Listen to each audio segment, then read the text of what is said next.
Today on the Columbo episode guide, I'm going back to the one that started it all. Prescription Murder, the 1968 TV movie of the week which introduced the world to Peter Falk as Lieutenant Columbo. The great Gene Barry stars as Dr. Ray Fleming, a psychiatrist having an extramarital affair with one of his patients, aspiring actress Joan Hudson. Do you love me? How much? This much. With her help, Dr. Fleming plans to commit the perfect crime to finally rid himself of his poor wife Carol. He books the two of them on a flight to Acapulco in Mexico, and the scene in their apartment where they're getting ready to leave is genuinely unsettling and hard to watch. Carol is really excited for the upcoming trip and can't wait to go away, but the whole time her husband is cold-bloodedly preparing to take her life. Do you know what I was thinking? What? Which he ultimately does by strangling her with his own hands.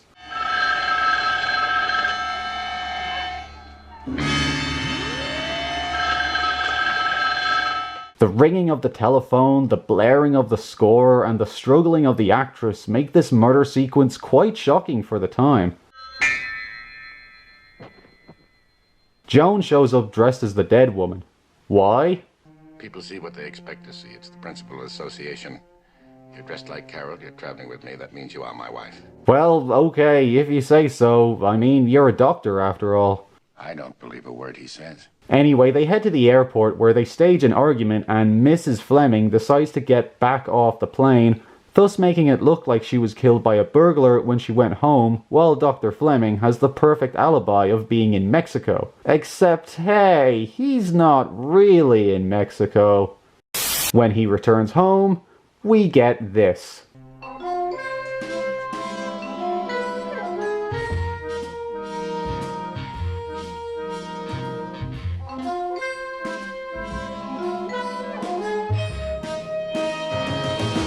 Dr. Fleming?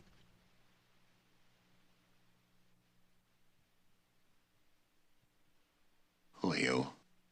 Lieutenant Columbo, police. The fact that Dr. Fleming didn't call out to his wife when he walked in is Columbo's first clue. Somebody broke in here and tried to kill her.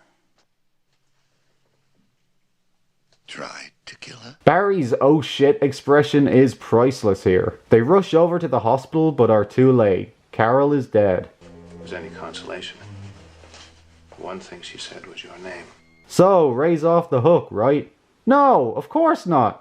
Columbo, as usual, pesters him about several loose ends in his story. It's not long before Fleming gets so pissed off at Columbo's insinuations that he calls in a favor from a friend at the DA. Hey, it's William Wyndham, who you may remember from Short Fuse. He thinks there might have been a bomb in a cigar box. What? But we all know Columbo's like a dog with a bone and won't be thrown off the case that easily. It's true somebody tried to pull a few strings, but my superior, he doesn't like that. He gets thinking. So he said to me, Lieutenant Columbo, you must be touching a sore spot. So you just keep right on trying. He's very intelligent, my superior.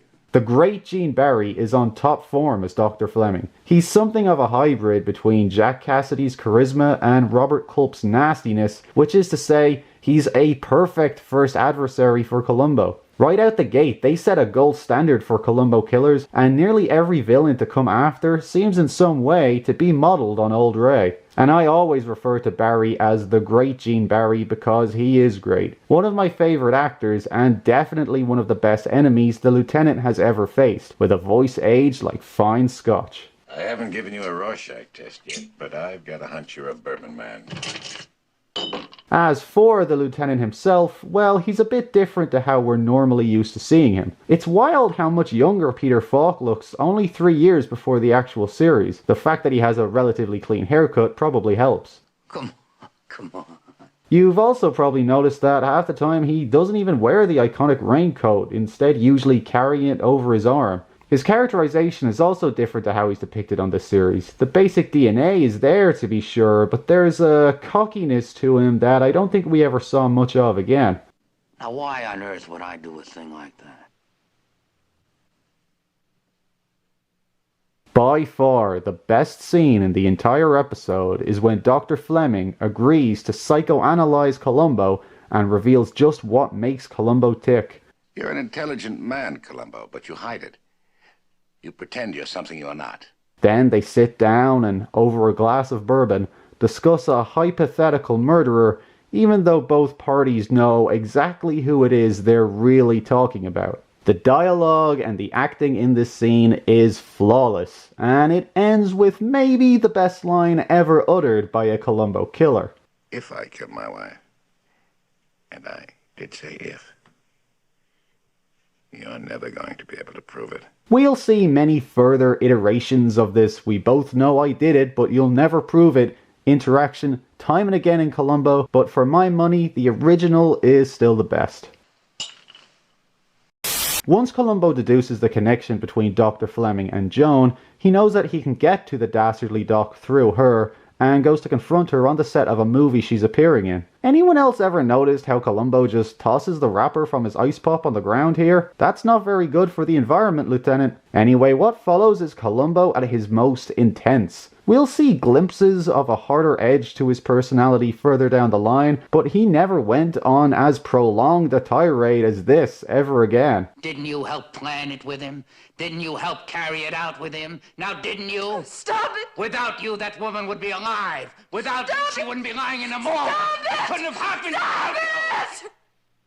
Jesus Christ! What's all the more impressive is that Joan actually weathers the storm and still refuses to confess to her involvement in the murder. But Columbo's not backing off. In fact, he's doubling down, placing her under police watch 24/7.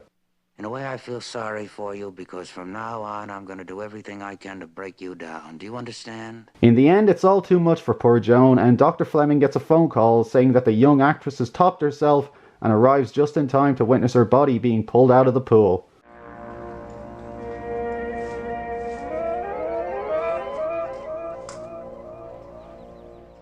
Columbo feels sorry for Fleming. He's just lost the love of his life, the girl he was presumably going to marry one day. But oh no, says Dr. Fleming, he never loved Joan. She was just a means to an end, and once he'd gotten what he needed out of her, he'd have had her taken care of. Always planning ahead, aren't you, Ray?